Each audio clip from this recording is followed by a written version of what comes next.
प्रकाश का गोलीय पृष्ठ पर अपवर्तन पार्ट का जो पहला डेरिवेशन है वो आपको पढ़ाएंगे।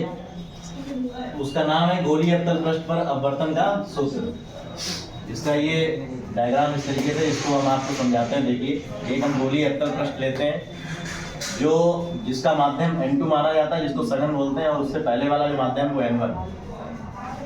इसमें एक आपका मुख्य अक्ष होता है जो ध्रुव से होकर गुजरता है अवतल पृष्ठ के।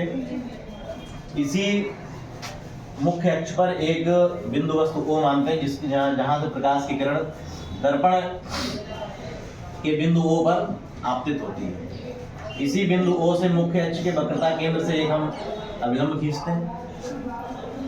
जब प्रकाश की किरण OA दर्पण पर आपतित होती है तो ये हल्का सा अभिलंब की ओर झुक जाती है, जहां पर इसका कोण कितने अंश का बनता है, R।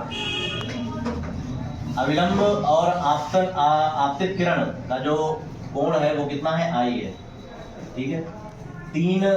और इसी जब ये लाइन सीधे निकलती है प्रकाश से और सीधे जाती है, इसको जब हम पीछे बढ़ाएंगे, पीछे बढ़ाने पर जो हमें मुख्य अक्ष पर बिंदु प्राप्त होता है वो हमें प्रतिबिंब का बिंदु प्राप्त होता है। तीनों के हम कोण मान लेते हैं, पहला अल्फा, बीटा और गामा। बिंदु A से मुख्य अक्ष पर एक हम लंब डाल देते हैं, उस लंब का नाम है AM और उसकी लंबाई रहती है H। ध्रुव से C तक की दूरी को हम क्या मानते हैं, R। ध्रुव से प्रतिबिंब के बीच की दूरी को क्या मानते हैं, D। ध्रुव से वस्तु तक की दूरी को क्या मानते हैं, U। यही यहाँ पे बताया गया है। आपतन कोण OAC बराबर कितना है, R है। अपवर्तन कोण BAN बराबर कितना है, R है, सॉरी I, और ये R है। यहाँ पर दूरियों को मेंशन किया गया, PC बराबर -R, PI बराबर -B और PO बराबर -U। आप लोगों ने पढ़ा होगा कि कोई भी त्रिभुज होता है उसमें एक बहिष्कोण होता है। बहिष्कोण का काम ये है कि जो अंतः दो कोण होते हैं उनके योग के बराबर होता है। तो इसी प्रकार हम इस बड़े त्रिभुज में देखेंगे OAC, ये त्रिभुज आपको दिख रहा होगा OAC।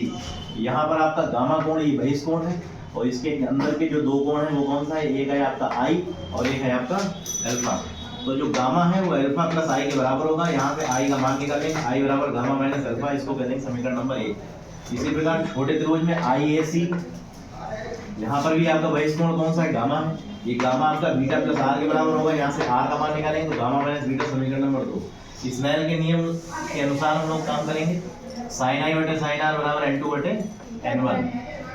क्रॉस मल्टीप्लाई कर दी जाएगी, N1 sin I इंटू बराबर N2 sin R। जहाँ sin I और sin R अत्यंत सूक्ष्म है, इनको हम क्या मान लेंगे, I और R।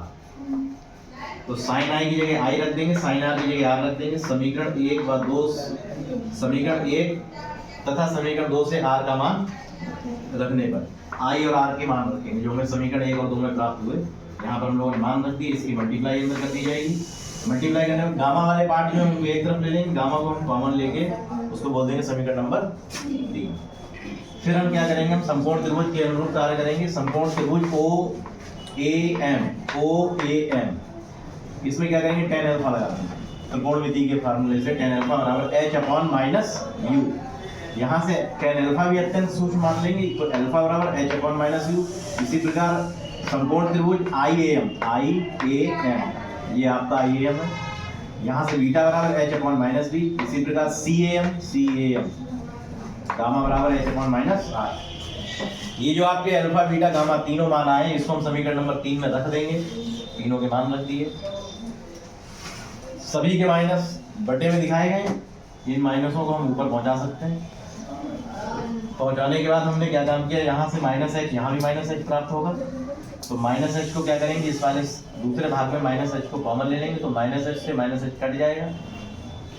N2 - N1 बटे R आ जाएगा। यहाँ N1/U माइनस N2/B आ जाएगा। इसी को हम बदल देंगे, तो N2 - N1 बटे R और N2/B और N1/U माइनस में। फिर क्या करना है, दोनों पक्षों में N1 से भाग दे देंगे। तो दोनों पक्षों में यहाँ पे N1 से भाग दे रहे हैं, तो ये कितना हो जाएगा, N2/N1। तो इसका मान कितना होता है, N2/N1 का मान N होता है, तो N माइनस यहाँ पर कितना आ जाएगा, कट के आ जाएगा 1, और ये हो जाएगा आपका N और ये हो जाएगा U। बनी वीडियो।